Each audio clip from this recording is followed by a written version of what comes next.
안녕하세요. 오늘도 사연 살롱을 찾아주셔서 감사합니다. 결혼 5개월 만에 이혼을 선택한 남성입니다. 열길 물속은 알아도 한길 사람 속은 모른다더니 3년이나 사귀고 한 결혼임에도 불구하고 반년을 못 버틴 채 이혼을 하게 됐습니다.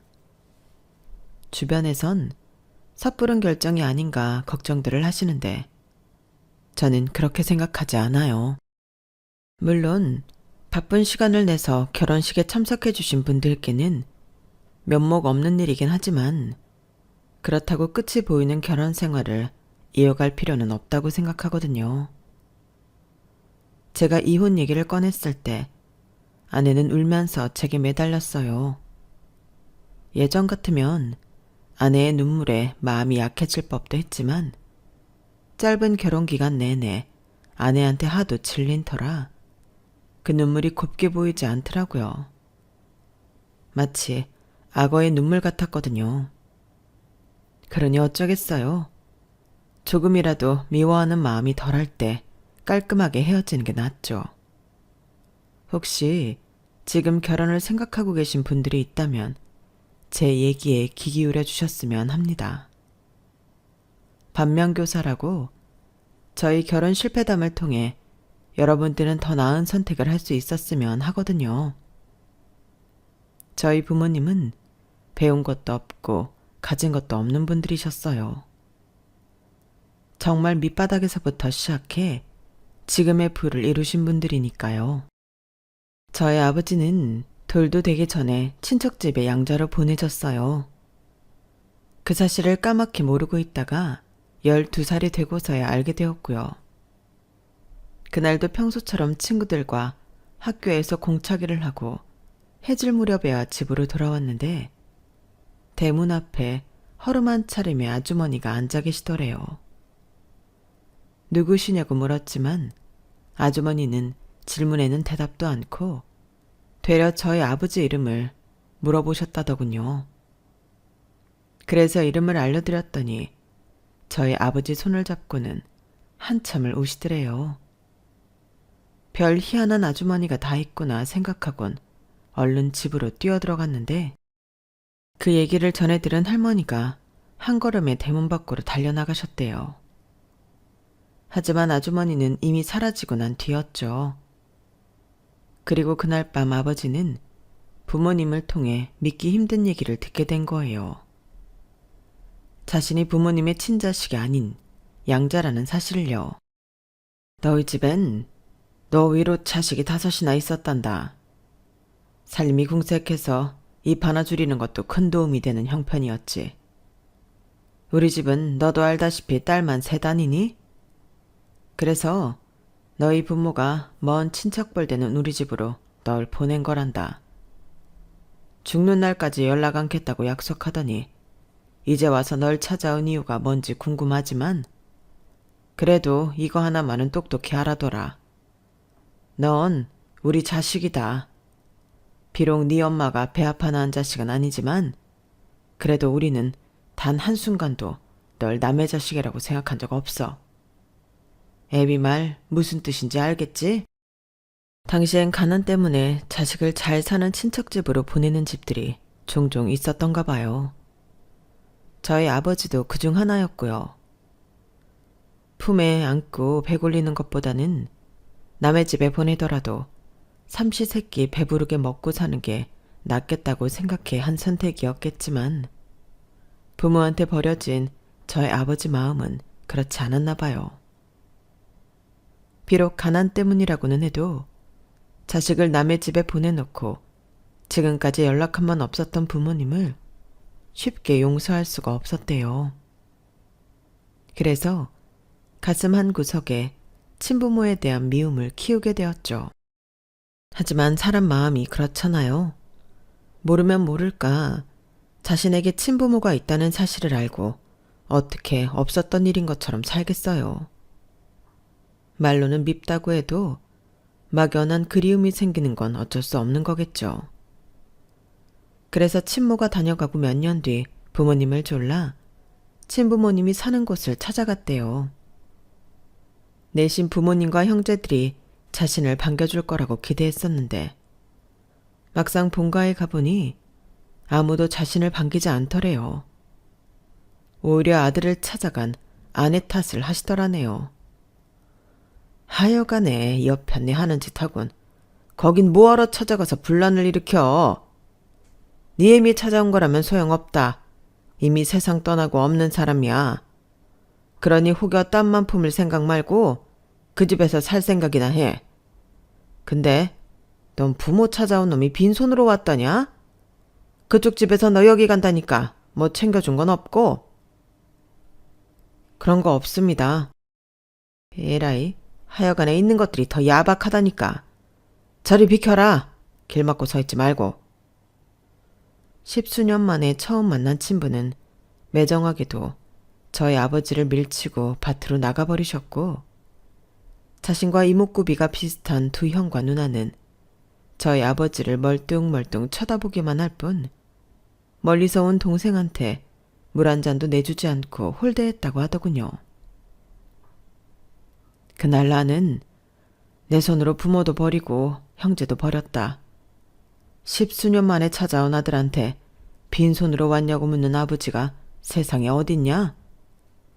형들도 그렇고 누나들도 그렇고 혹시라도 내가 그 집에 눌러 앉을까봐 전전긍긍하는데 기가 막혀서 화도 안 나더라. 없이 산다는 게 그런 거다. 부모고 형제고 돈 앞에서는 아무것도 아닌 거야.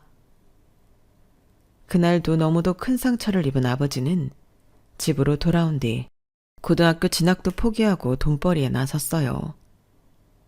마침 그 무렵 양부모님이 하시던 가게가 잘못되면서 가세가 기운 상황이라서 양부모님께서도 고등학교 진학을 강요하지는 않으셨다고 하더군요.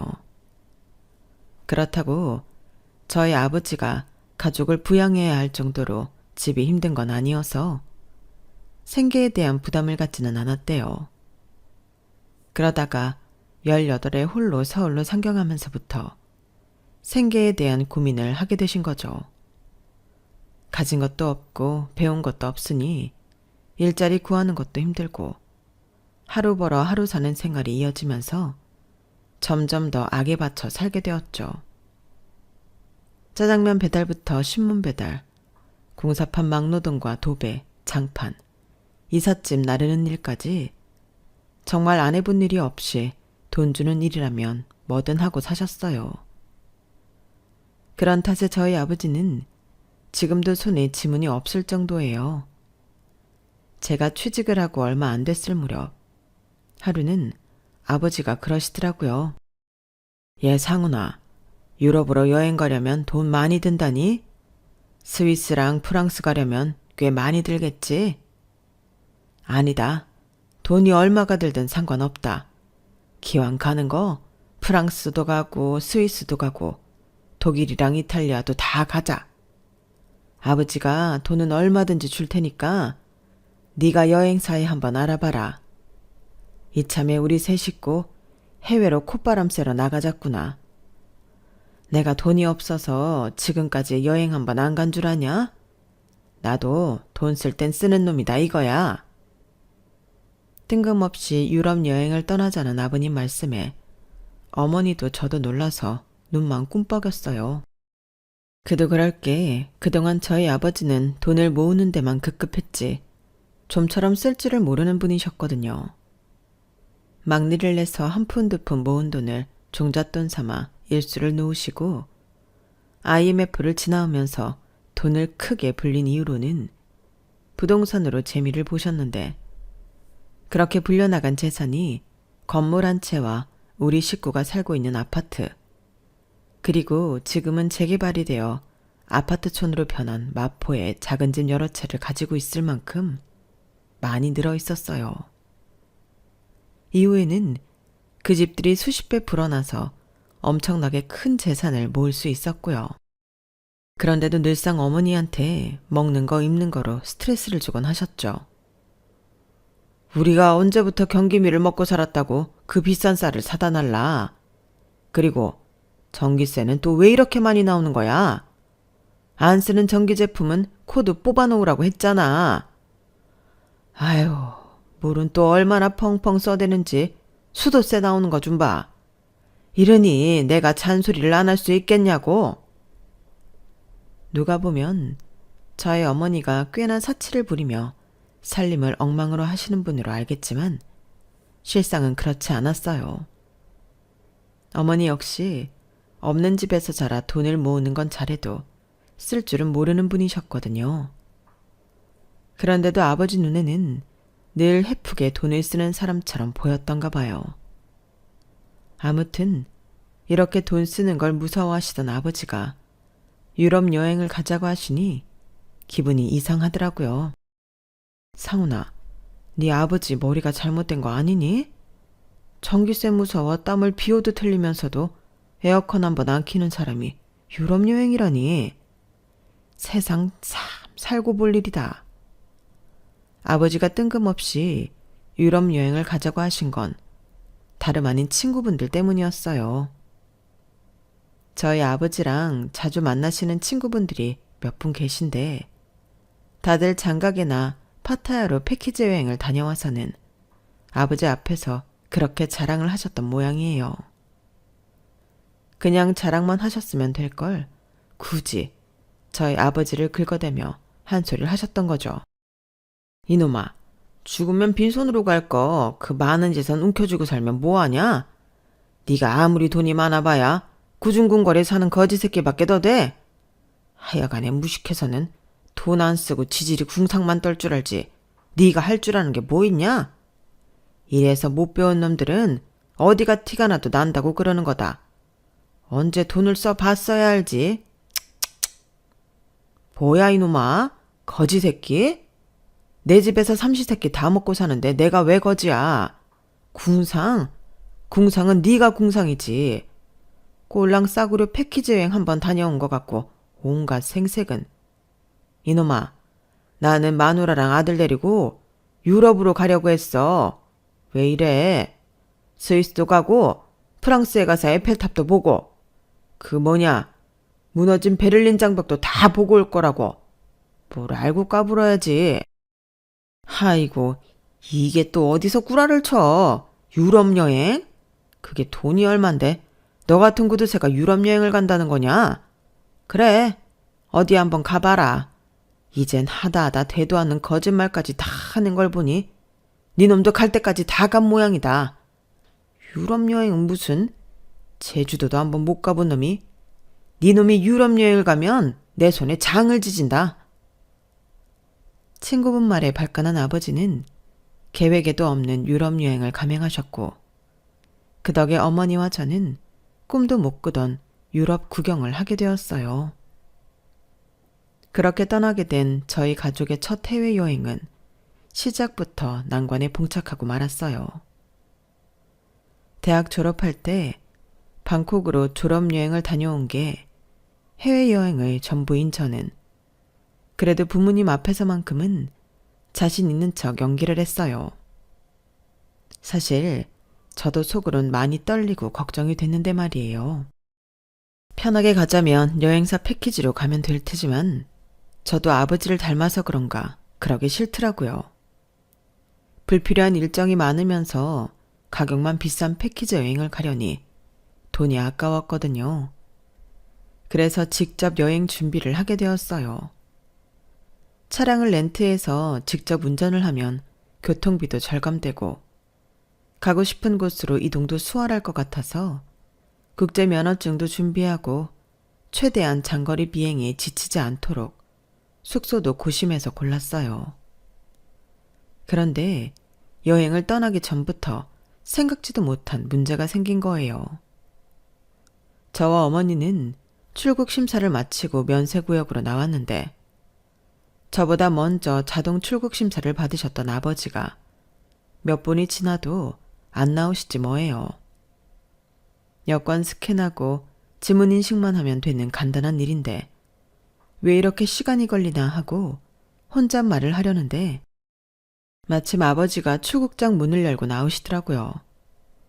아버지, 왜 이렇게 늦으셨어요? 무슨 일이 있는 줄 알았잖아요. 그러자 아버지를 모시고 면세구역으로 나온 공항 직원이 제게 그러는 거예요. 아드님이신가 보네요. 어르신이 손에 지문이 없으셔서 지문 인식이 안 됐어요. 다행히 처리됐으니까 이제 모시고 가셔도 됩니다. 어르신, 좋은 여행 되세요. 그 말을 듣자 순간 울컥했어요.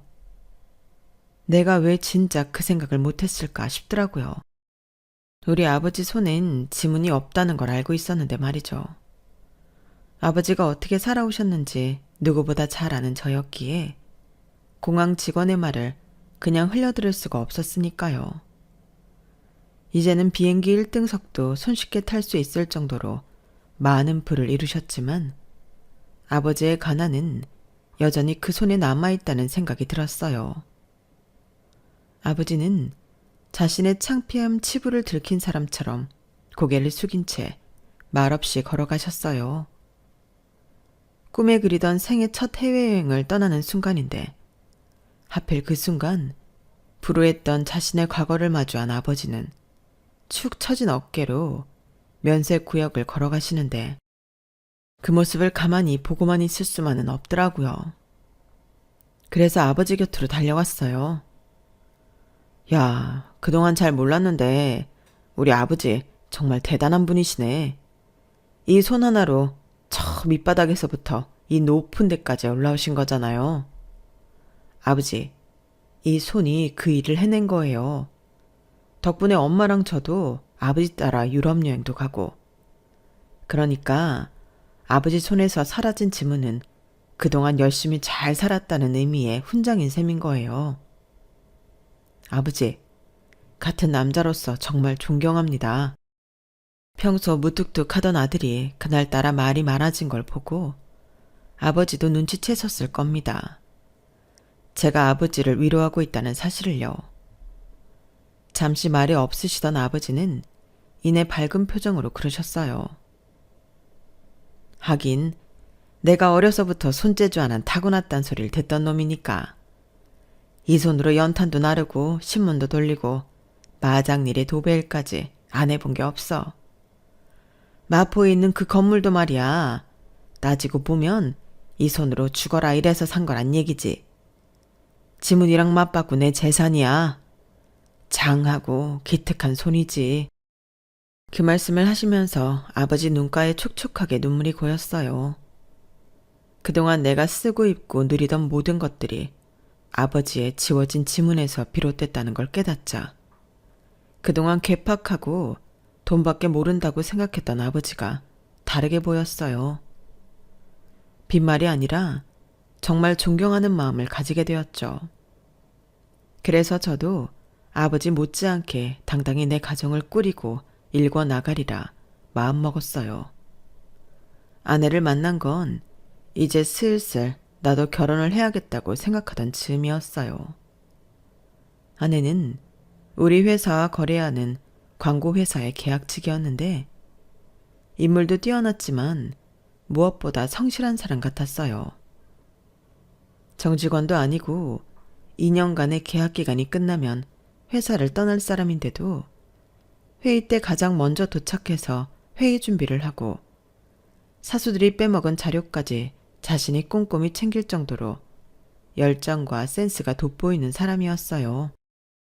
이렇게 일 잘하는 사람이 왜 아직 정직원이 못 되었는지 의아할 정도였어요. 그때는 아내의 성격이 앞과 뒤가 다르다는 걸 몰랐기 때문에 그런 거지만요. 협업을 하다 보니 일주일에 2-3번은 만나게 되고 식사 자리도 자주 갔다 보니 아내와는 자연스레 대화도 자주 나누게 되었어요. 다 같이 식사를 하게 될 때면 아내는 늘 손수 냅킨을 뽑아 그 위에 수저와 젓가락을 가지런히 올려주곤 했어요. 저한테만 그런 건 아니고 모든 사람들한테요. 그런 일을 여자가 해야 한다고 생각하는 건 아니지만 아내의 그 모습이 여성스럽다고 느낀 것도 사실이에요. 제가 자판기에서 캔 음료를 꺼내 마실라 치면 손가방에서 티슈를 꺼내 입이 닿는 캔 입구를 닦아주기도 하고 회의에 올 때마다 낱개로 포장된 견과류도 나눠주며 건강 챙기라는 말도 잊지 않았어요. 작은 행동 하나하나에 타인을 배려하고 걱정해주는 마음이 깃들어 있어서 아내를 볼 때마다 마음이 갔던 것 같네요. 하지만 협업이 끝나기도 전에 아내는 계약 기간이 끝나버렸고 업체 담당자를 통해 재계약 불발로 그렇게 됐다는 얘기를 듣게 되었어요. 사실 우리 부서에 직원도 부족하고 해서 어지간하면 차정윤 씨를 무기한 계약직으로라도 채용하려고 했는데 내부에서 반발이 커서 말이지. 뭐랄까, 차정윤 씨가 일을 못하는 건 아닌데 자기가 얻을 게 있는 일에만 열심히 한다는 느낌이랄까? 좀 여우 같은 면이 있지. 김 대리는 회의 때만 잠깐 봐서 모르겠지만 우리 회사 여직원들한테 미움을 많이 샀었어. 계약직인데도 이번 프로젝트에 포함시킨 것도 다들 같이 일 못하겠다고 나한테 떠밀어서 그렇게 된 거야. 그땐 그 말이 굳이 그대로 들리지 않았어요. 자기들은 열심히 하지 않으면서 괜한 트집으로 멀쩡한 사람을 따돌린다고 생각했거든요. 사람은 이기적인 동물이라서 자신한테 득이 되는 일에 올인하는 건 당연한데 그걸 여우 같다고 표현하는 것도 제 입장에서는 받아들이기 힘들었거든요. 그래서 아내한테 업무 외적으로는 처음으로 전화를 했어요. 혹시 회사를 나갔다고 차단을 한 건 아닌가 걱정했는데 다행히도 제 전화를 받아주더라고요. 이 과장님 통해서 퇴사하셨다는 얘기 들었습니다. 그동안 제가 신세진 것도 많은데 따로 만나서 밥 한번 사고 싶어서요. 혹시 시간 괜찮으신가요? 아내는 잠시 머뭇거리는 것 같더니 알겠다고 말했어요. 그렇게 그 주 주말 강남역 앞에서 만나 함께 밥도 먹고 영화도 보고 간단하게 술도 한잔 했습니다. 회사에서 봤을 때와는 조금 다른 이미지였지만 오히려 그 모습이 더 좋아 보이더라고요. 남자 앞에서 고분고분한 타입이 아닌 자기 주장도 강하고 쾌활하기까지 한 모습이 참 매력적이었어요. 이런 사람과 함께라면 인생을 즐겁게 살 수 있을 것 같다는 생각이 들어서 그날 결혼을 결심하게 되었죠. 물론 아내한테 당장 결혼을 하자고 한 게 아니라 나랑 사귀어 보는 게 어떠냐고 물었어요. 나이 차이가 6살이나 나서 거절당하지 않을까 걱정을 했는데 아내가 흔쾌히 그러자고 하더라고요. 그렇게 3년간 우리는 연애를 했고 만나는 기간이 길어지는 만큼 서로에 대한 확신도 강해졌어요. 다만 아내가 아직 나이가 어리고 직업적으로 자리를 잡지 못해서 결혼 얘기는 마음에만 담고 있었죠. 그런데 하루는 아내가 그러는 거예요. 오빠도 내가 계약직이라서 부모님께 소개하기 창피해? 솔직히 결혼시장에서 계약직은 직장인으로도 안 쳐주잖아. 아니야. 우리 부모님은 그걸로 사람 판단하는 분들도 아니고 내가 너랑 같이 일을 해봤는데 네 능력을 모르겠니? 정직원이 아니면 어때? 그런 건 하나도 상관없어. 그럼 왜 결혼하자는 말 안 해? 나랑은 연애만 하고 결혼은 딴 여자랑 할 생각인 거야? 조건 좋고 집안 좋은 여자로? 그런 거 아니라니까. 난 단지 네가 일적으로 고민이 많은 것 같아서 자리 잡고 나면 그때 프로포즈 하려고 했어. 정말이야. 정말? 그런 거라면 나 일에 미련 없으니까 지금 당장 프로포즈해. 아내가 일에 대한 미련이 사라진 건 그럴 만한 이유가 있었기 때문이에요. 지난 3년간 저와 연애를 하는 와중에도 아내는 몇 번이나 직장을 옮겼어요. 2년 계약직이었음에도 기간을 온전히 채우지 못하고 입사와 퇴사를 반복하며 떠돌이 직장인으로 살아야 했죠. 물론 그때마다 각각의 이유는 있었어요. 아내가 억울하게 퇴사를 강요당한 일들도 있었고 하루빨리 그만두는 게 낫다 싶을 정도로 엉망인 회사도 있었거든요. 그럴 때마다 아내는 지난 날을 후회했어요. 차라리 졸업을 유예하고 취업 재수를 했더라면 하는 아쉬움이요. 정규직이 아닌 계약직으로 사회생활을 시작한 탓에 그 꼬리표를 떼는 게 쉽지 않았거든요. 이제는 나이도 들어서 젊은 대학 졸업 예정자들과 경쟁을 하는 게 더 어려워지기도 했고요. 한마디로 아내는 취직이 아닌 취혼을 선택한 거예요. 결혼하고 싶은 여자가 생겼다는 말에 저희 부모님은 쌍수 들고 환영을 하셨어요. 내 아들이 좋다는 여잔데 반대할 이유가 뭐 있겠냐면서요. 아내가 저희 집에 처음 인사를 오던 날, 아버님은 기분이 좋으셨는지 평소보다 약주를 많이 하셨어요. 그리고는 생각지도 못한 약속을 하셨죠. 기분이다. 니들 신혼집으로 35억짜리 펜트하우스 내주마. 하나뿐인 내 아들이 결혼을 한다는데 부모가 돼선 그 정도도 못 해주겠니? 증여세니 뭐니 걱정할 거 없다. 이 애비가 다 알아서 정리해 줄 테니까. 어차피 나나 네 엄마 죽으면 그게 다 너한테 갈 거 아니니 조금 일찍 준다 생각하지 뭐. 예, 며느리야. 대신 너도 이거 하나만 약속해다오. 내가 돈이 드는 일이라면 뭐든 해줄 테니까 네 시어머니나 나나 나이 먹어도 모른 척 하지 말고 자주자주 들여다봐다오. 내 친구놈들은 벌써부터 실버타운이니 뭐니 노후 대책을 해야 한다고 난리들이다만 난 그런 데 들어가기 싫다. 내 자식 가정 이루고 행복하게 사는 모습도 보고 싶고 앞으로 태어날 내 손주들 자라는 모습도 지켜보고 싶거든. 어떻게 내 부탁 들어주겠니? 그러자 아내는 생글거리며 말했어요. 에휴, 아버님, 그 집이 뭐 저 좋으라고 주시는 건가요? 아버님 아들한테 주시는 거지. 그러지 마시고 제가 약속 지킬 테니까 저한테도 선물 하나 해주세요. 뭐가 좋을까? 아, 저 벤츠 사주세요. 그럼 평생 아버님 어머님을 떠받들며 살 테니까요. 허, 우리 며느리가 아주 흥정을 잘하는구만. 그래, 기분이다. 내가 벤츠 한 대 뽑아주마. 대신 집에도 자주 찾아오고 못해도 한 달에 2-3번은 밥도 같이 먹고 해야 한다. 할 수 있겠지? 당연하죠. 집이랑 차도 주신다는데 그 정도 못하겠어요?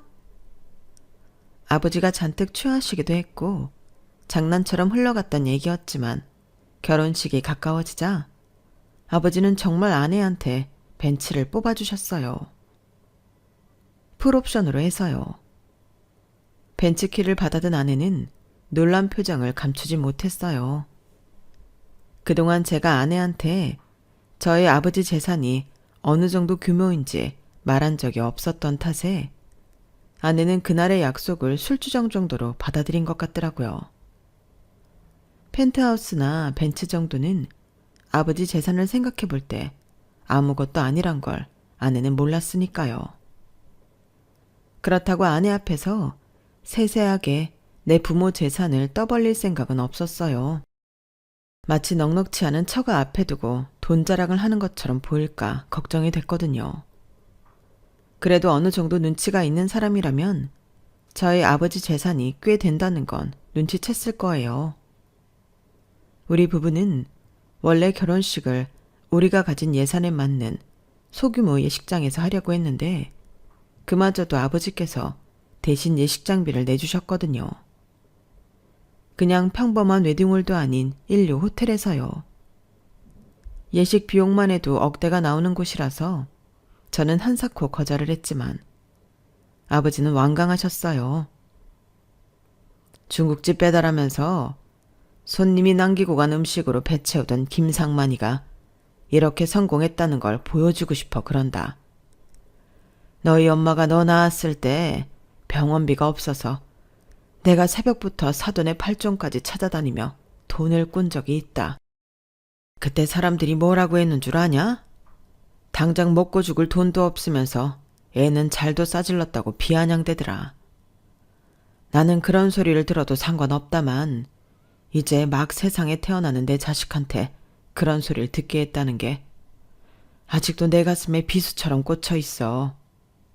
이참에 그 사람들 다 불러서 니들이 돈 없다고 무시하고 막말했던 김상만이가 이렇게 보란듯이 성공했다는 걸 확실히 보여줄 참이다.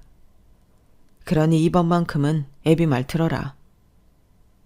그렇게까지 말씀을 하시는데 더 거절하는 건 도리가 아닌 것 같아서 호텔 결혼식을 감행하게 되었어요. 제가 놀랐던 것만큼 아내도 무척이나 놀라더군요. 결혼식 날 예식장을 찾아온 아내 친구들은 하나같이 부러운 눈길로 제 아내를 바라보았어요. 기집애, 우리과 동기들 중에 유일하게 정규직이 안 돼서 고개도 못 들고 다니더니 이렇게 돈 많은 남자 만나 인생 역전하게 될 줄 누가 알았겠니? 그러게나 말이야.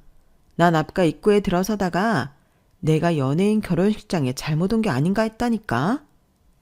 시댁 재력이 이 정도면 로또 당첨된 것보다 나은 거 아니니? 부러워 죽겠다 정말. 그날 아내는 그간 비정규직으로 살면서 동기들한테 느꼈던 자격지심을 한 번에 날려버릴 수 있었어요. 그렇게 호화로운 결혼식을 마치고 우리는 아버지가 내어주신 60평대 펜트하우스에서 신혼을 시작했어요. 저도 지금까지 한 번도 살아보지 못한 규모의 집이라서 내 집이라기보다는 마치 고급 리조트에 여행을 온 것 같은 착각이 들더라고요. 더군다나 저희 아버지가 입주하기 전에 리모델링까지 싹 해주셔서 더더욱 그럴 수밖에 없었어요. 방이 3개, 욕실이 2개, 거실이 양쪽으로 2개나 있고 정원도 앞뒤로 2개나 있는 집이라서 우리 2사람이 살기엔 너무도 큰 집이었어요. 그런데 집 구조를 보니 미묘하게 2집 같은 한 집이라는 생각이 들더라고요.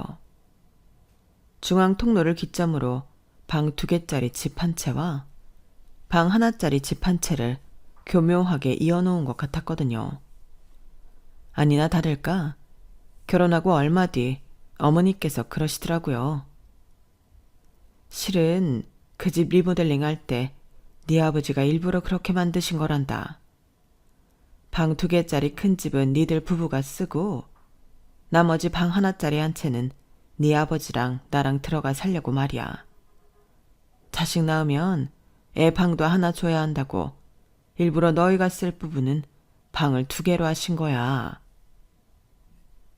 아니, 그런 거면 진작 얘기를 하시지 그랬어요. 저희는 그런 것도 모르고 우리 살기에 집이 너무 크다고 생각했잖아요. 얘도 참 어떻게 우리 입으로 같이 살자는 말을 하니? 새아기한테 미안하게. 한 몇 년 너희 둘이 신혼 재미 보면서 살다가 나중에 애 낳고 애 키워줄 사람 필요하다고 하면 그때 한번 얘기해볼까 한다. 며느리가 싫다고 하면 할 수 없고 괜히 부모 때문에 니들 사이 틀어지면 안 되잖아. 그러니까 새아기한테는 합가 소리는 입도 뻥긋하지 마. 세상에 어느 며느리가 시부모랑 같이 사는 걸 반기겠어. 어림도 없지. 아버지가 유독 제 아내한테 지갑을 잘 여셨던 것도 이런 큰 그림을 그리고 계셨기 때문일 거예요.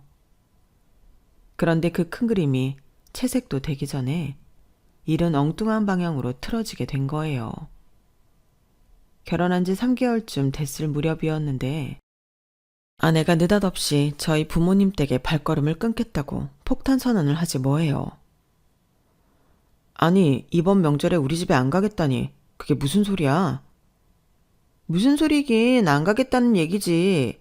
자기 한국말 못 알아들어? 솔직히 자기는 모르겠지만 나 자기 집에 가는 거 불편해.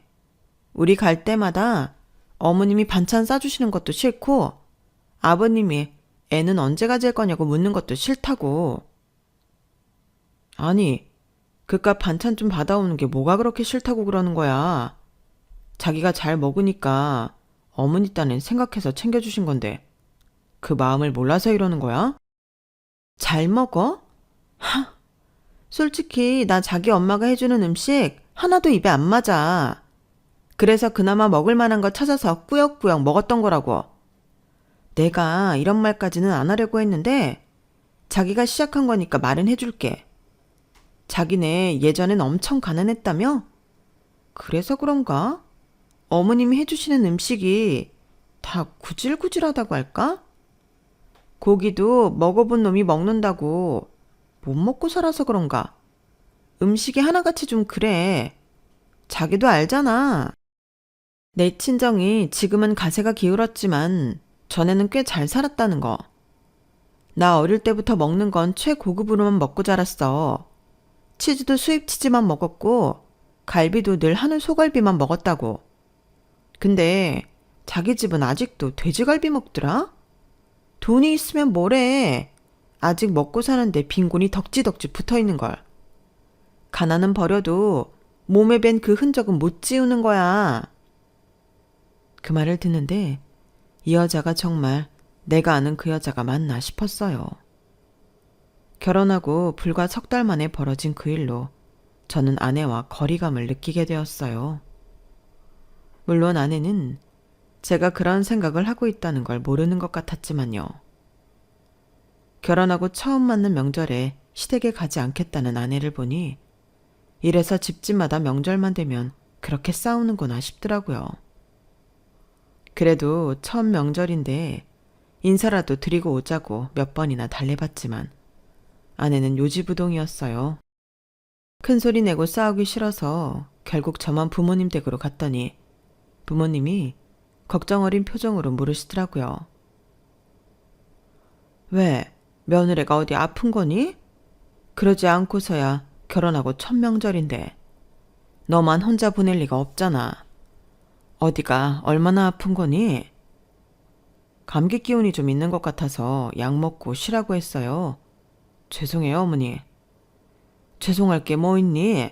아픈 사람 굳이 데려올 필요는 없지. 음식은 엄마가 다 해놨으니까 갈 때 며느리 먹을 것 좀 싸가라. 돼지갈비가 얼마나 맛있게 됐나 몰라. 아니에요. 싸주지 마세요. 그 사람 어차피 못 먹어요. 저는 아내한테 들은 말이 있어서 그렇게 말을 했을 뿐인데 순간 아버지가 벌떡 자리에서 일어나시더니 겉옷을 챙겨 입으시는 거예요. 여보, 집에 과일 좀 있지? 그거 종류별로 좀 챙겨. 아무래도 내가 애들 집에 가봐야겠어. 감기 기운이 있다는 게 암만 해도 그건 것 같거든. 하, 드디어 내가 손주를 안게 되는구나. 아, 뭐해? 빨리빨리 안 챙기고. 아버지가 당장이라도 달려갈 것 같은 기세로 나오자 겁이 덜컥 났어요. 아내가 멀쩡히 집에 있는 걸 보면 아버지 성격에 가만히 안 있을 것 같았거든요. 그래서 필사적으로 말렸는데 이번엔 어머니께서 과일이며 먹을 걸 잔뜩 싸들고 나오시면서 그러는 거예요.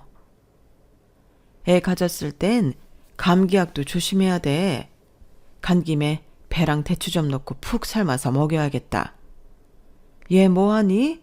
빨리 내려가서 차에 시동 걸지 않고. 부부는 일심동체라고 아버지에 이어 어머니까지 아예 임신으로 단정 지으시더라고요. 이제 와서 아프다는 건 거짓말이라고 할 수도 없어서 하는 수 없이 부모님을 모시고 집으로 향했어요. 부모님이 해주신 집이었지만 정작 두 분은 한 번도 집 구경을 제대로 하신 적이 없어서 엘리베이터를 타고 올라가는 내내 어머니는 잔뜩 기대하는 눈치셨어요. 말로만 들었지 펜트하우스가 어떻게 생긴 건지 오늘에야 처음 보겠네. 그 모습을 보니 더더욱 죄송해서 말문이 막히더라고요. 그렇게 엘리베이터에서 내려 카드키를 누르고 집으로 들어갔는데 현관에 신발이 여러 개 놓여있지 뭐예요.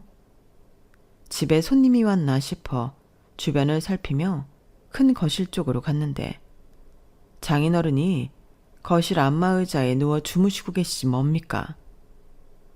그리고는 안쪽 주방에서 아내 목소리가 들렸어요. 펜트하우스? 하, 웃기고 있네. 시댁에서 이렇게 큰 집을 왜 우리한테 신혼집으로 줬겠어. 자기들은 다 쓰러져가는 25평 아파트에 사는 주제에. 이게 다 나 기죽이려고 그러는 거야. 못 사는 친정 무시해서 그러는 거라고. 얜 또 무슨 말을 그렇게 하니? 너희 시아버지가 무식하기는 해도 그렇게 머리 굴려가며 사람 괴롭힐 사람은 아닌 것 같더라. 그나저나 집이 참 크고 좋다. 방도 많던데. 엄마랑 아빠도 여기 들어와 살고 싶다 얘. 그래? 그럼 내가 그이한테 말해볼게. 그이가 내 말이라면 꼼짝도 못하잖아. 나보다 나이가 6살이나 많은 늑다리 아저씨인데 젊은 여자랑 살려면 말이라도 잘 들어야지. 안 그래? 엄마, 솔직히 말해서 나 우리 집 그렇게 망하지 않았으면 그이랑 결혼 안 했을 거야. 엄마도 알잖아. 나 연하 좋아하는 거. 게다가 시아버지고 시어머니고 너무 없이 살아서 그런가 하는 행동이 너무 빈티가 난다니까. 같이 다닐 때마다 얼마나 창피한 줄 알아? 특히 어머니는 옷 입고 다니는 것 좀 봐. 나 같으면 돈을 줘도 안 입을 것 같은 옷들을 그렇게 아껴가면서 입는다니까. 정말 수준 차이 나서 같이 어울리기 힘들어. 하긴 결혼식 때 보니까 좀 그렇긴 하더라. 세상에, 자식 결혼식인데 유행 다 지난 한복을 입고는 사람들 앞에 서 있는데 내가 더 창피하더라. 그지? 역시 우리 엄마는 나랑 잘 통한다니까. 엄마, 그이도 오늘 안 올 텐데 아빠랑 여기서 자고 가라. 내가 시댁 안 간다고 했더니 삐져가지곤 뭐라고도 안 하고 혼자 시댁으로 가더라. 가서 뭐라고 둘러댔는지 궁금하네. 그때였어요. 지금까지 조용히 얘기를 듣고만 계시던 아버지가 다 들으라는 듯 큰 소리로 말씀하셨어요. 상훈아, 어디서 네 처 목소리가 들리는 것 같지 않니? 감기에 걸려서 꼼짝도 못한다더니 이제 좀 나아진 모양이구나. 그러자 아내와 장모님이 주방에서 달려나왔어요. 이미 두 사람이 나눈 뒷담화를 다 들어버린 저희 부모님은 잔뜩 성이 난 얼굴로 제 아내와 눈도 마주치지 않으셨어요. 장모님은 낭패가 머린 표정으로 도망갈 궁리만 하고 계셨죠. 결국 양가 부모님은 서둘러 댁으로 들어가셨고 저는 아내한테 처음으로 화를 냈어요. 차정윤, 너 정말 이 정도밖에 안 되는 애니? 난 그래도 어떻게든 널 감싸주려고 아프다는 거짓말까지 했었는데 내 아버지 집에 친정 식구들 불러놓고 내 부모 욕을 해? 이 집이며 네가 타고 다니는 차며 누가 해준 건데 어떻게 사람이 받을 줄만 알고 자기 알 도리는 나 몰라라 할 수가 있냐고. 아니, 누가 자기 보고 거짓말 해달랬어? 다 자기 편하려고 그런 거잖아. 근데 왜 내 탓을 해? 그리고 옛말에 안 보이는 데서는 나라님 욕도 한다고 그랬어. 당신 부모님이 뭐 그리 대단한 분이라고 뒤에서 욕도 못하게 해. 그렇게 억울하면 당신도 우리 부모님 욕하면 되잖아. 그리고 내가 틀린 말 한 것도 아닌데 왜 나를 학생 혼내듯 하는 거냐고. 나이 많으면 다야? 진짜 웃겨 정말. 자기 주장이 강한 게 아내 장점이라고 생각했는데 이제 보니 아내는 자기 주장이 강한 게 아니라 자기 멋대로인 여자더라고요. 도대체 그동안 어떻게 자라왔길래 모든 걸 자기 멋대로 생각하고 자기한테 유리하기만 판단하는지 도저히 이해가 안 갔어요. 이건 분명 나이 차이 때문은 아니에요. 그냥 제 아내가 잘못된 거죠. 그날 저희 집을 다녀가신 부모님은 이후 저희 집에는 발걸음도 하지 않으셨어요. 저희 아버지 성격상 이렇게 순순히 물러나실 분이 아닌데 말이죠. 반면에 아내는 자기가 무슨 잘못을 했는지도 모른 채 너무도 뻔뻔하게 평소대로 하고 싶은 거 다 하고 먹고 싶은 거 다 먹으면서 잘만 지내더라고요. 이쯤 되니까 아내의 뻔뻔한 행동을 참고 넘길 수가 없었어요. 그래서 그 무렵 우리 부부는 거의 매일 말다툼을 했던 것 같네요. 저를 쪼잔한 놈이라고 해도 어쩔 수 없지만 솔직히 아내 행동을 보고 있자면 다른 건 몰라도 돈 문제를 짚고 넘어가고 싶었어요. 집도 그렇고 차도 그렇고 저희 부모님이 해주신 거잖아요. 살림이야 우리 둘이 분담해서 채워 넣었다지만 그 돈이 얼마 되나요? 거기다 아내가 비정규직으로 일하면서 모아놓은 돈이 별로 없어서 거의 제 돈으로 살림장만을 했으니 결과적으론 아내가 결혼할 때 해온 건 안방 침대 하나랑 자기가 쓸 화장대 정도가 다인 셈이었어요.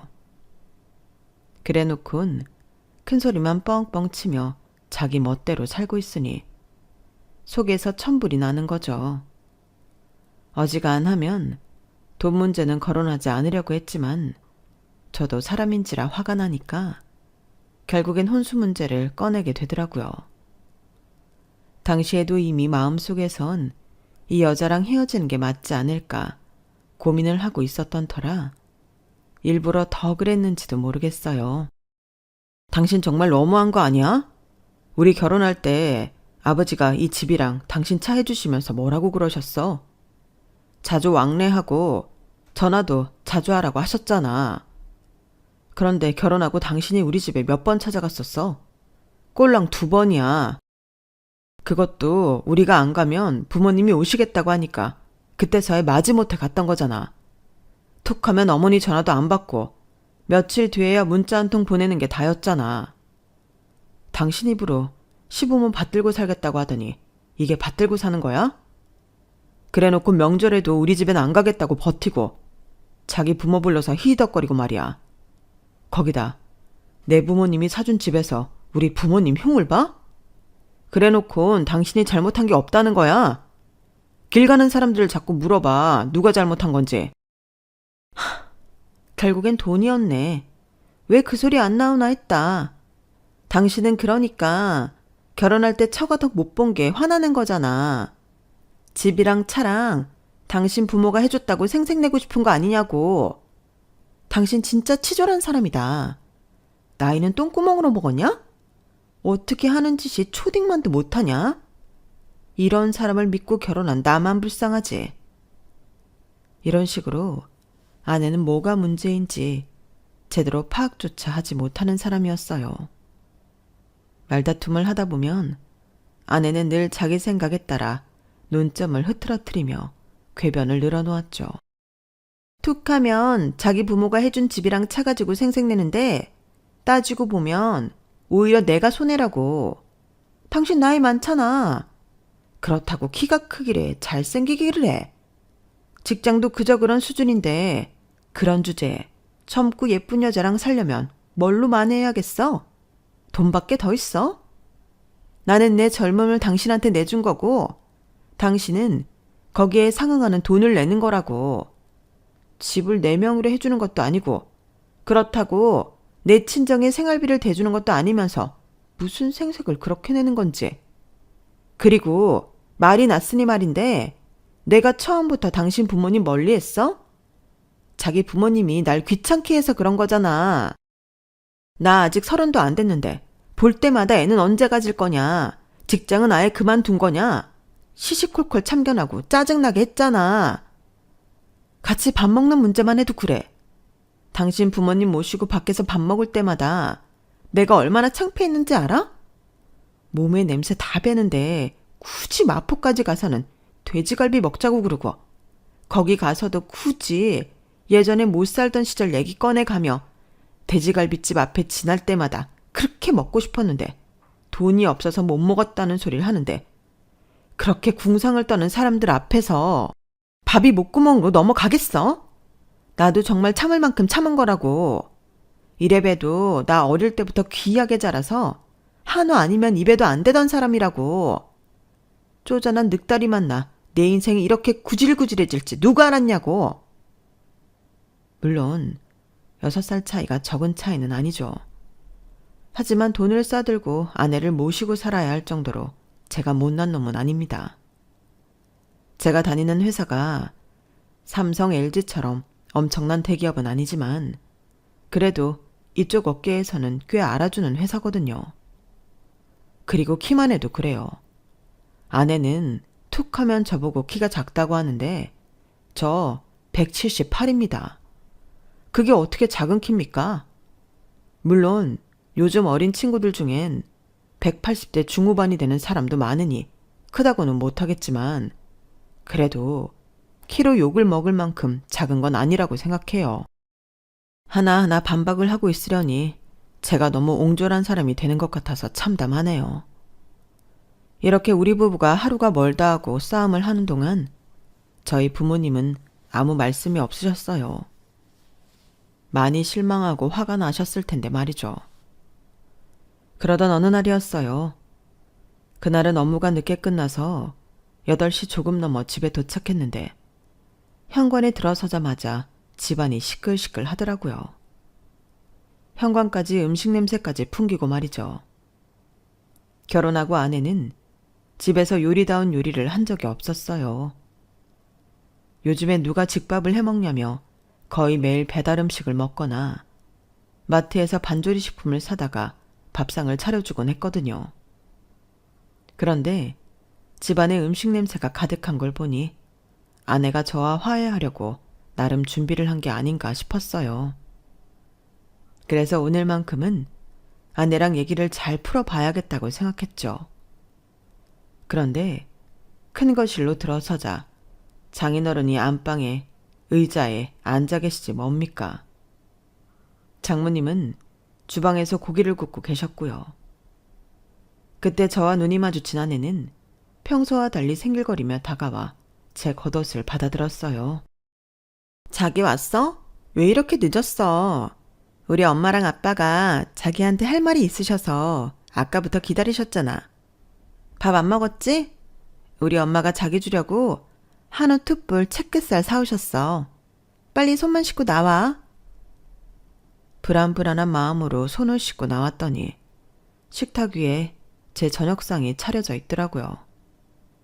장모님은 손수 반찬을 제 밥숟가락 위에 얹어주셨고 아내는 평소 하지 않던 콧소리까지 내며 아양을 떨어댔어요. 장인어른은 안방에서 나와 안마 의자가 마음에 드셨는지 내려올 생각도 않으셨고요. 그렇게 어색한 분위기에서 몇 숟가락을 뜨는데 장모님이 대뜸 그러시는 거예요. 우리 김서방 밥도 참 복스럽게 잘 먹네. 앞으로 내가 맛있는 거 많이 해줄 테니까 저녁은 꼭 집에 와서 먹도록 하게. 알았지? 그러자 아내가 기다렸다는 데 끼어들었어요. 자기는 좋겠다. 음식 솜씨 좋은 장모 만나서 이런 호사를 다 누리고. 앞으로 배달 음식 먹을 일은 없겠네.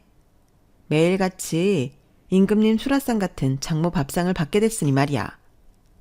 당신 결혼 잘한 줄이나 알아. 그게 무슨 소리야? 장모님 밥상을 매일 받다니. 아, 집에 빈 방도 많길래 엄마랑 아빠 여기 들어와 사시라고 했어. 우리 둘이 살기엔 집이 너무 크잖아. 장인 장모님 앞이라서 큰 소리를 못 내기도 했지만 황당해서 말도 안 나오더라고요. 그래서 아내를 데리고 방으로 들어와 조용히 따졌죠. 당신은 왜 상의도 없이 이런 짓을 벌여? 왜 내가 우리 아버지가 해주신 집에서 당신 부모님을 모시고 살아야 하냐고. 또 이런다. 자식이 나이 든 부모 모시고 사는 게 그렇게 이상한 일이야? 그리고 이게 다 당신이 우리 집 일을 나 몰라라 해서 그런 거잖아. 집주인이 전세금 올려달라 그랬대. 1, 2천도 아니고 1억이나 올려달랬다는데 돈이 어딨어? 그렇다고 당신한테 말하면 또 생색이나 낼 텐데 나보고 어쩌란 말이냐고. 대신 엄마가 밥이며 빨래까지 다 해준다고 하시니까 우리한테도 나쁠 건 없을 거야. 우리 엄마 아빠가 공짜로 사는 건 아니란 얘기야. 아내는 성질을 내고는 방을 나갔어요. 순간 숨이 턱 막히더라고요. 이제 더는 이 여자랑 못 살겠다는 생각이 들었어요. 그래서 그 길로 부모님 댁으로 가 이혼 결심을 전했죠. 저희 부모님도 제 뜻에 반대를 안 하시더라고요. 아니, 오히려 그동안 저 모르게 일을 준비해 오셨더라고요. 장인 장모님이 우리 집에 들어오고 일주일이 조금 지난 어느 날, 마침 그날은 주말이라 저도 집에 있었는데 낮 시간에 인터폰이 울렸어요. 미리 연락을 받았던 저는 얼른 문을 열어주었죠. 그날도 장인어른은 안마의자에 앉아 있었고 아내와 장모님은 소파에 앉아 드라마 재방송을 보고 있었어요. 누가 보면 우리 집이 아니라 처가인 줄 알겠더라고요. 그때 주차장에서 올라온 손님이 현관 벨을 눌렀고 저는 기다렸다는 듯 문을 열어주었어요. 부동산 중개사와 집을 보러 온 40대 부부였죠. 제가 사람들을 이끌고 집안 곳곳을 보여주자 아내가 눈에 불을 켜고 제게 달려왔어요. 당신 지금 뭐 하는 거야? 이 사람들은 다 뭐냐고. 왜 남의 집 안방까지 열어보고 난리야. 누구긴 이 집 살 분들이지. 나 집 내놨어. 이 집 팔고 본가로 들어가려고. 뭐? 누구 맘대로. 난 싫어. 난 자기 부모님 집에 안 들어갈 거라고. 그리고 집을 팔면 우리 부모님은? 당장 갈 곳도 없는데 어쩌라는 거야. 그야 자식인 당신이 알아서 할 일이지. 그걸 왜 나한테 물어. 아, 그리고 당신은 내 부모님 집에 안 들어가도 돼. 우리 이혼하면 남남인데 당신이 왜 내 부모님 집에 들어가 살아. 내 부모님이 자선사업가도 아니고 일도 않고 놀고 먹는 남의 집 딸까지 책임질 이유는 없는 거잖아. 안 그래? 자기가 당신 집에서는 귀한 딸인가 몰라도 우리 부모님한테는 그저 능력도 없는 주제에 염치까지 없는 백수일 뿐이거든. 아, 그리고 당신 차도 팔 거야. 어차피 명의도 내 앞으로 되어 있고 보험도 내 이름으로 돼 있어서 파는데 문제 없겠더라고. 혹시나 해서 하는 말인데 차에 대한 소유권을 주장할 생각이라면 안 하는 게 좋을 거야. 애초에 우리 아버지가 당신한테 차를 뽑아주셨을 때 거기에 대한 조건도 있었는데 당신이 하나도 이행을 안 했잖아. 게다가 보험료며 차 유지비도 다 내 돈으로 들어가는데 당신이 권리 주장할 부분은 하나도 없는 거라고. 아, 안방 침대랑 화장대는 당신이 가져가. 그게 당신이 이 집에 들고 들어온 유일한 혼수였으니까. 이혼 서류 당신 화장대 위에 올려놨으니까 속히 정리해줬으면 해. 그 말을 끝으로 저는 손님들을 모시고 집을 나섰어요. 다행히 집이 마음에 든다고 하셔서 바로 계약을 진행하게 되었거든요. 그날 밤 아내는 제 앞에서 무릎까지 꿇고 싹싹 빌었지만 이미 아내의 본 모습을 봐버린 저는 손톱만큼도 마음이 흔들리지 않더라고요.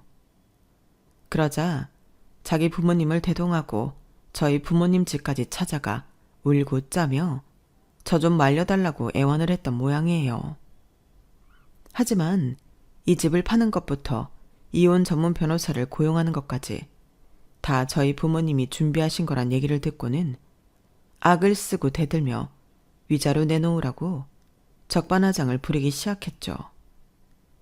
결국 보다 못한 아버지는 경찰에 신고를 했고 아내와 장인 장모님은 제 부모님 집에서 쫓겨나고 말았어요.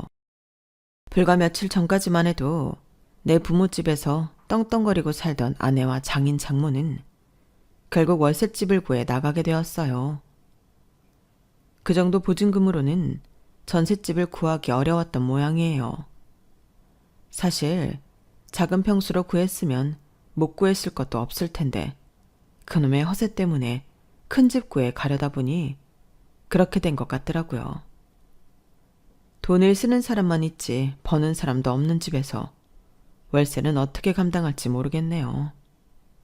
뭐 이제 저와는 상관없는 일이지만 말이에요. 그리고 지난주에 저희 부부는 정식으로 이혼이 성립되었어요. 아, 그리고 집은 안 팔았어요. 애초에 그날 저희 집에 왔던 부동산 중개사와 중년 부부는 일당을 받고 연기를 해주신 분들이었거든요. 아내한테 위기의식을 느끼게 하려고 쇼를 했던 거였죠. 이렇게 짧고 굵었던 제 결혼 생활은 이렇게 끝이 났습니다. 남은 건 상처와 부모님에 대한 죄송함 뿐이네요. 솔직히 다시 결혼할 엄두는 나지 않습니다. 그저 지금은 부모님을 모시고 잠시 여행을 떠나고 싶은 생각뿐이네요. 새파란 바다가 펼쳐진 해변에 앉아서 모든 걸 훌훌 털어버리고 싶거든요. 제 마음을 털어놓고 나니 마음이 좀 낫네요. 지금까지 제 사연을 들어주셔서 감사합니다. 저보다 더 현명하신 여러분의 가정에 항상 행복이 가득하기를 바랍니다. 안녕히 계세요. 여러분, 사연 댓글에 응원과 현명한 조언 부탁드려요. 좋아요와 구독은 저에게 큰 힘이 됩니다. 오늘도 좋은 일 가득하세요.